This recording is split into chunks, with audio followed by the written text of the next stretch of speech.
It's been a while since I've been on the road on my own for more than 1 or 2 nights, but that is about to change.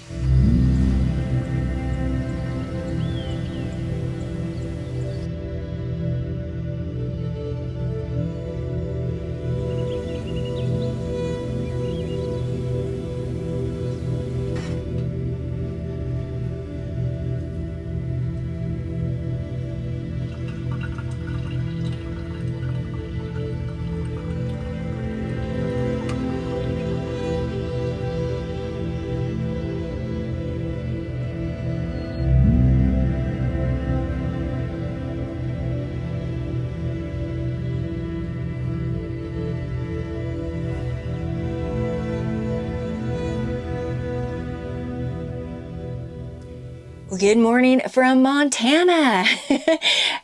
We have a little bit of catching up to do. I haven't posted in a couple of weeks, and last you saw me, I was up in Canada. So how did I wind up from there to Montana? I'll explain that in just a moment. If you're new here, my name is Catherine. I have been living on the road now for 5 years. I'm 2 months into my 6th year.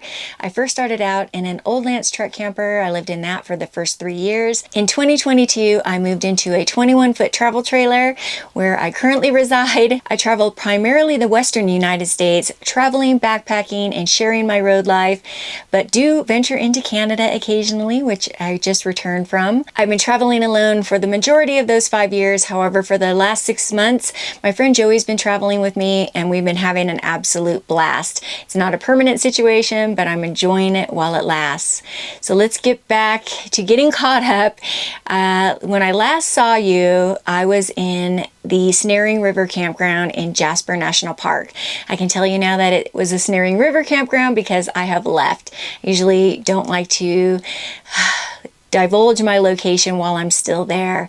It was an absolutely beautiful campground. My door opened right onto the river. It had beautiful mountains all around it, and I stayed there for the entire 2 weeks that I was allowed.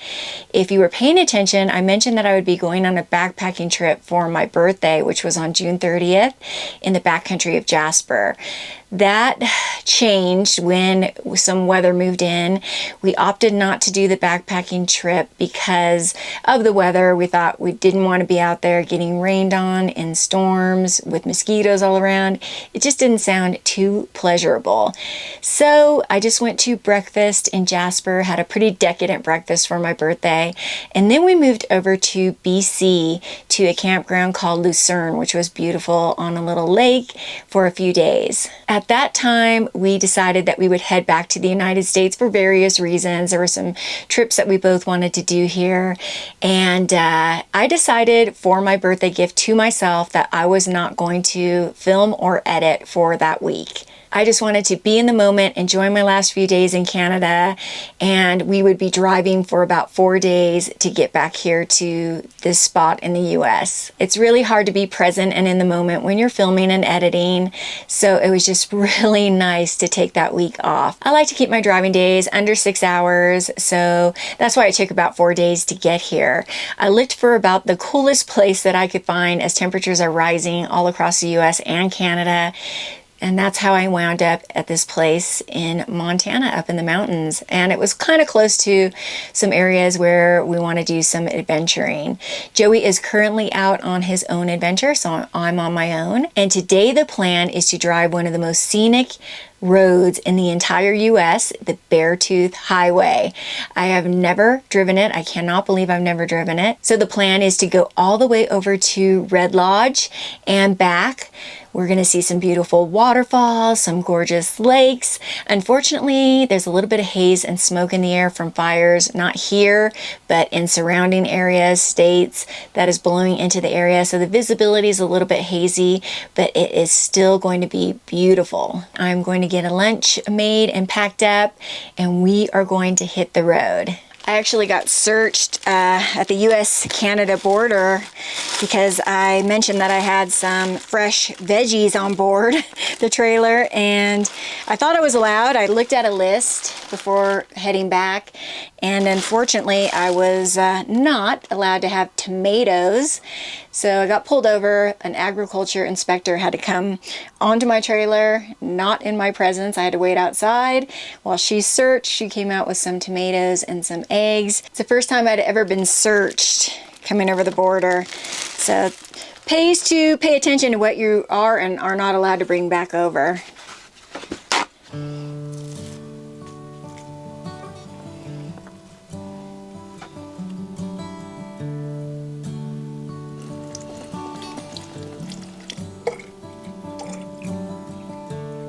By the way, I had an absolutely epic time up in the Canadian Rockies. It is absolutely stunning, gorgeous. It is tough to put into words, breathtaking. The people were wonderful. I spent an entire month there. It was a great time. Thank you so much, Canada.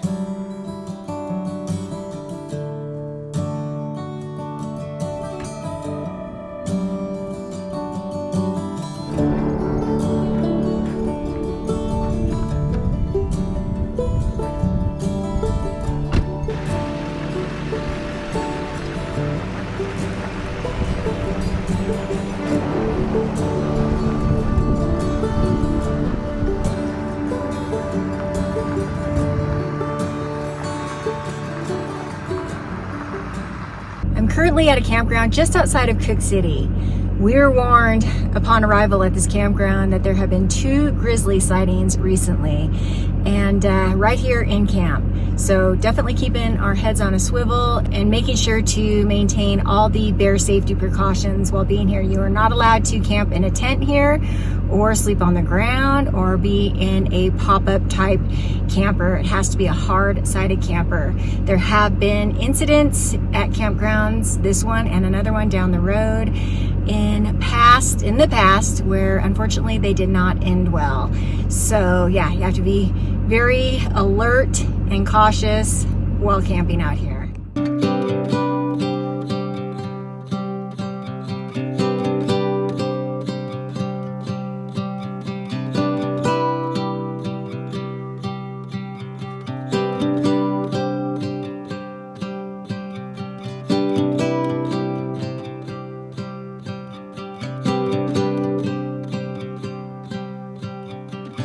I want you to imagine that you're riding shotgun with me. Just sit back and enjoy the scenery and let me take the wheel and be your guide.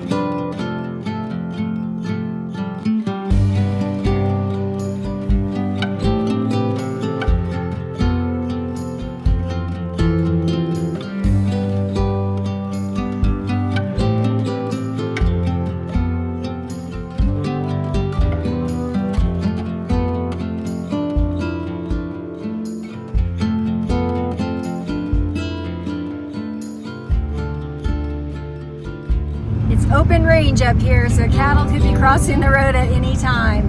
Just making my way up the mountain. The Beartooth Highway is an all-American road on a section of U.S. Route 212 in Montana and Wyoming between Red Lodge and the northeast entrance of Yellowstone National Park. It crests at Beartooth Pass in Wyoming at 10,947 feet above sea level and was called the most beautiful drive in America by the late CBS News correspondent Charles Corral.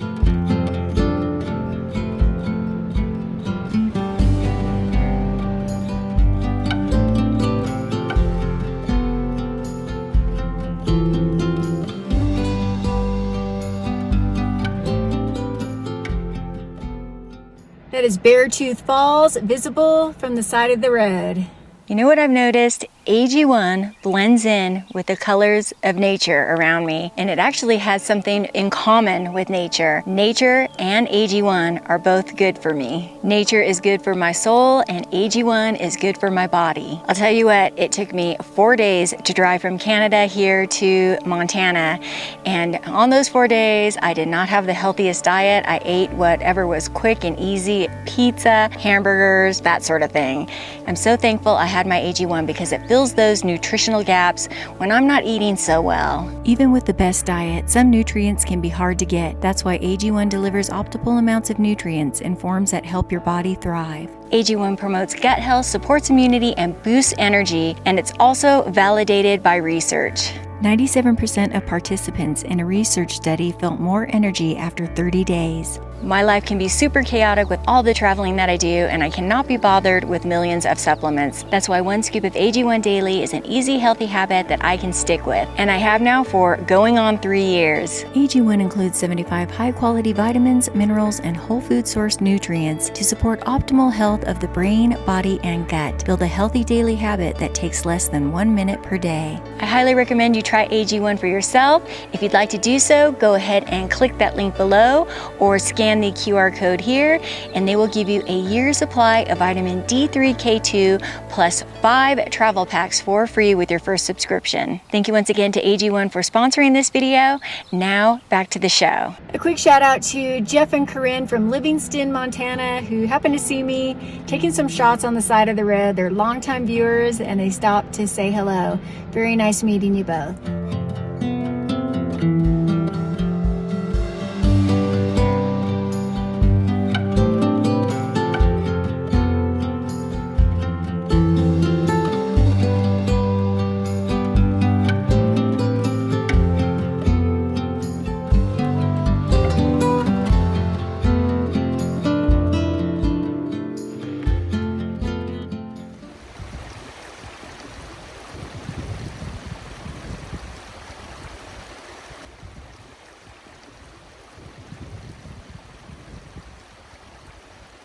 Making a little pit stop here at the Top of the World store. I thought I'd check to see if they have anything other to drink besides water.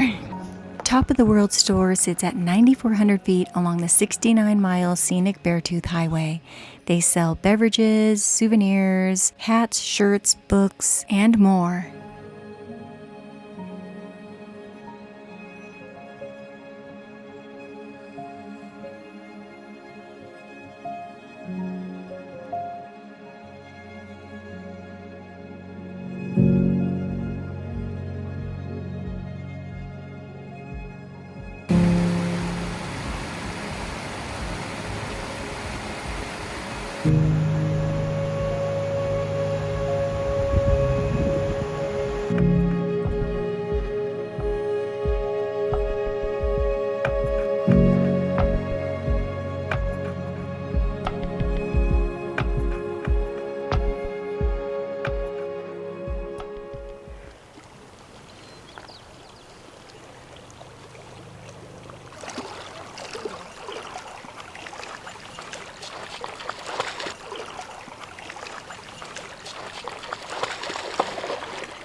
This looks like the perfect place to have lunch, and the wind is blowing, which is keeping the mosquitoes away.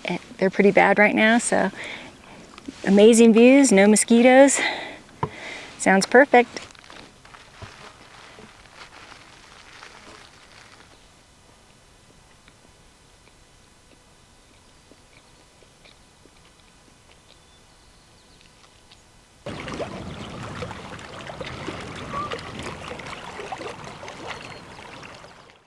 The Beartooth Highway passes through portions of Custer, Shoshone, and Gallatin National Forests and near the Absaroka Beartooth Wilderness. It traces a series of steep zigzags and switchbacks along the Montana-Wyoming border to the 10,947-foot high Beartooth Pass in Wyoming.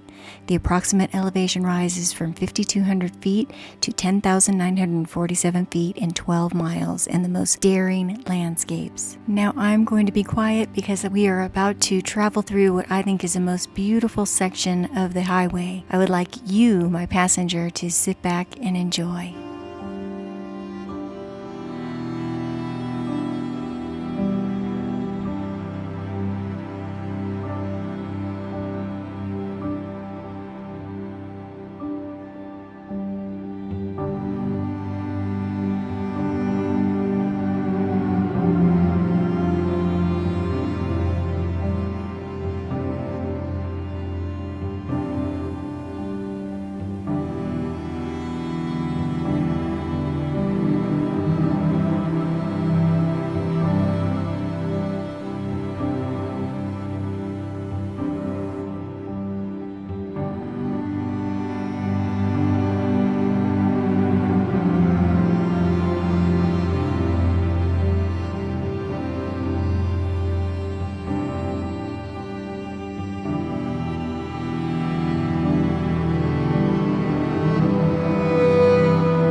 I can say is, wow, even on a hazy kind of smoky day, wow, it is absolutely beautiful up here.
I'm almost to Red Lodge, but I just wanted to pull over for a minute and reflect on how absolutely amazing that drive was. People have been telling me to do it for years and years. I don't know why it's taken me so long, but I'm so thankful that I did. I would highly recommend it if you're in this area. Don't miss it. I wish I could have seen it on a little bit clearer day, but it was still absolutely gorgeous regardless. So now we are going to head into Red Lodge, and I'll probably just do a drive through, get some fuel, and guess what? I get to do that drive all over again, heading back to camp. But this time I probably won't film it. I'll just drive and enjoy it. So let's head on to Red Lodge. On September 17, 1851, the United States government signed a treaty with the Crow Nation, confirming control of the area which now contains Red Lodge, Montana, to the Crow Indians. Rich coal deposits were found there in 1866, and gold was discovered nearby in 1870. An 1880 treaty between the U.S. government and the Crow allowed the area to be settled starting April 11, 1882. A rail line was constructed into town, and coal shipments began in June 1889. The boundaries of the Crow Reservation were redrawn October 15, 1892, opening the whole area to settlement. From then until the 1930s, coal mining defined the town. Downtown has been redeveloped since the mid-1980s for historic and cultural tourism as the Red Lodge Commercial Historic District. The buildings in downtown Red Lodge fell into despair in large part because population had dropped from its 1915 peak of 6,000 people to about 2,000.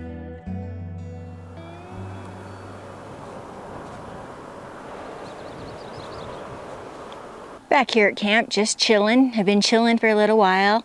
Back here behind me in this meadow is where one of the grizzly sightings was. So if you guys see anything back there, yell, scream, let me know. Anyhow, what a beautiful little adventure that I went on today. Absolutely stunning. I would highly recommend it, as I mentioned earlier, especially if you're somebody who can't get out, hiking and up into the alpine. It's a perfect opportunity for someone who might not be able to get up into the alpine on foot to get above tree line and see how magnificent it is up there. I saw a lot of little trails and what have you going to different little lakes. So I will for sure be exploring up there more in the future. And even if you are able to get up into the alpine on foot, I would still recommend driving it because it's just that amazing. It was so nice and cool up there. I would say it was probably close to 10 degrees cooler than it is here. I'm guessing it's around 80 degrees here right now. And I'm gonna have to go back inside in just a second because the mosquitoes are starting to swarm. I'm gonna make something simple that I don't have to cook for dinner because it is hot. I don't wanna have the stove going. So I'm probably gonna make a nice salad. I literally just walked inside from talking to you guys probably about 5 minutes ago. And it looks like we might have some rain headed this way. Here's what I got going for my salad. I have some spring greens, a couple hard-boiled eggs, some bacon bits, real bacon bits, some salad topper that I bought in Canada. It has sunflower seeds, pumpkin seeds, cranberries, a bunch of really good stuff in there, a little cheese, a little balsamic vinaigrette, and that's gonna be it.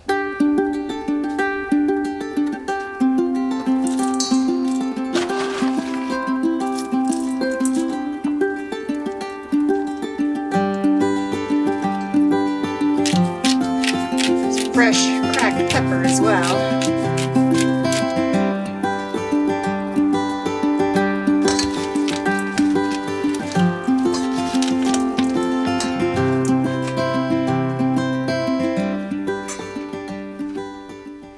A funny but not funny story. I told you after we arrived, the camp host approached us immediately and told us about the grizzly bears in the camp. And after I went to bed that night, which is about 3 nights ago, I was hearing all kinds of noises around the camper. It started here on this end by the dinette, then it was down on the other end, and it was kind of a scratching sound. I thought maybe it was a mouse, but it sounded too big to be a mouse, so I don't know if it was a bear right outside of the trailer scratching. Maybe it sounded like it was right on the trailer. Joey was asleep here on the dinette bed, and he had a fan going, and he didn't hear anything, and he didn't even hear me asking him if he was hearing these noises. I had to get up and physically walk over to him and say, "Joey, did you hear that?" And he got up and kind of investigated, went outside. He didn't see anything, we didn't see anything, but then closed the doors and all of a sudden started hearing it again. I don't know what it was still, but what I did was I took some rope lights, LED rope lights out from my little storage bin, and on night 2 I strung them all underneath the trailer. I have a little outlet outside that they plug into. Thank you to my friend Dan for installing that. And I've been plugging those in all night for the last few nights. I haven't heard anything. Supposedly rodents don't like light. It could have been a porcupine, it could have been a raccoon, something like that. And I haven't heard anything since, fingers crossed. But I'm going to continue to do that because it only draws about 3% or 4% of my battery having them on all night long.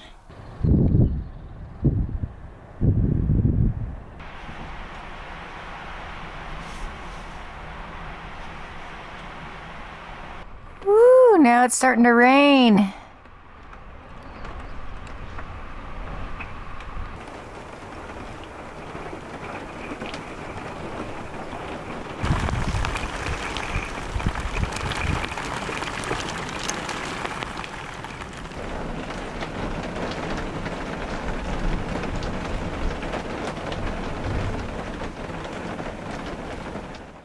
And then it was gone.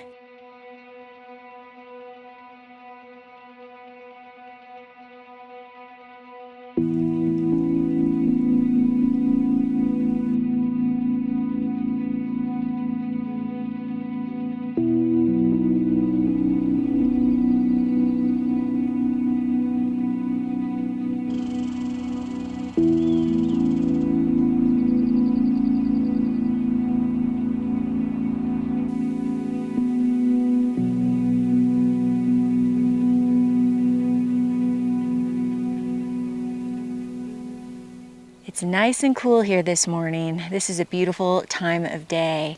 That thunderstorm lasted for a good while last night and I really enjoyed it. Got some big lightning bolts and some loud thunder crashes. I love a good thunderstorm. It feels really good to be back home in the US. I loved my time in Canada, but obviously the US is home. I feel very comfortable moving around here and being places by myself. And I know Canada is safe and I would probably be just fine there too, but there's just something about the familiarity of home. Joey's gonna be heading out on some pretty epic trips, pretty hardcore. More hardcore than what I'm cut out for. So if you are interested in checking out what he's up to, go take a look at his Patreon page under My Own Frontier. Before he left, however, he made sure that his dad came out of surgery okay. I want to give a quick shout out to Vinny Coconato. I know he watches these videos, wishing him a very speedy recovery. I think I'm going to go ahead and wrap this video up here. I hope that you all enjoyed coming along with me. I hope you enjoyed that drive on the Beartooth Highway. I'm sure a lot of you have done it, but if not, I definitely recommend it. If you haven't subscribed to the channel, please consider subscribing. It really helps. And make sure if you are subscribed that you are still subscribed, if you think you're subscribed, because I know some people get dropped off without their knowledge. And I always appreciate your support. I appreciate you guys so much. I should be back on my regular schedule now, so look for a new video every Sunday. And I will see you all on the next adventure. See you soon, everybody. Bye-bye.